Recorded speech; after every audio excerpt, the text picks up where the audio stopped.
Maybe as we get started here, we should explain some of why is it exactly that we do have so many bears here. Because if you're just tuning in for the first time, you might say, how are there bears right over there? Plus there's some bears over to our left.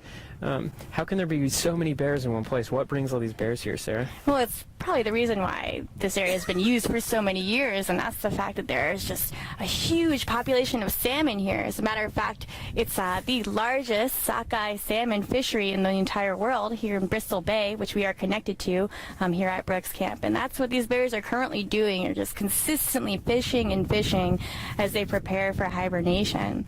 And as we look out into the river today, since it's such a sunny, awesome day, we can actually see a lot of the spawned out sockeye that are just at the very ends of their lives, and that's what these bears here are catching. Yeah, so I've got the camera zoomed in on, let's see, we've got at least one family group and then a couple of other bears in the area.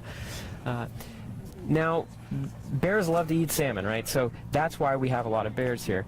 But normally brown bears are not social creatures, right? They don't like to be around each other. The only reason we see it happening is because they have such abundant food here, and that's the salmon. Exactly. So they'll tolerate each other a lot more, right? They tolerate humans a little bit more as well, huh? Mm-hmm, yep. This is a very unique place where we get to be in such close proximity to these really wild and incredible animals.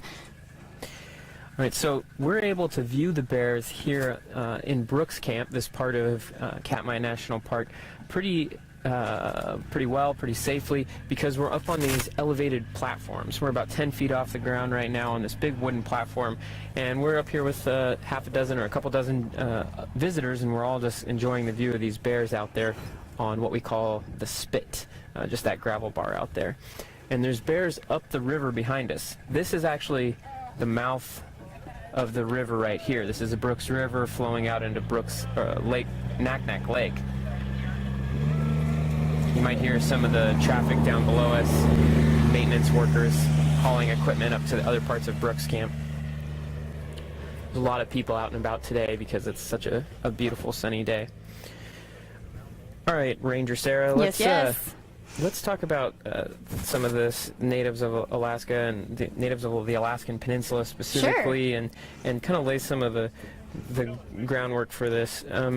People have been here for a really long time. You sure have. But like how long, exactly, and how did they survive through the winters here? That's, I think, the first question that comes to everyone's minds. Well, to begin with that, there's evidence of humans here on the Alaska Peninsula for almost 9,000 years, which is a pretty significant amount of time. Mm-hmm. So you take that amount of time and you take such a remote place that we're in right now, how would one survive in such drastic winters that we used to have here?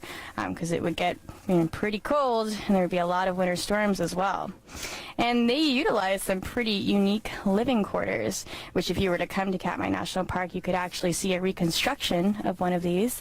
And the native term for that actually is Sikluak or Shikluak,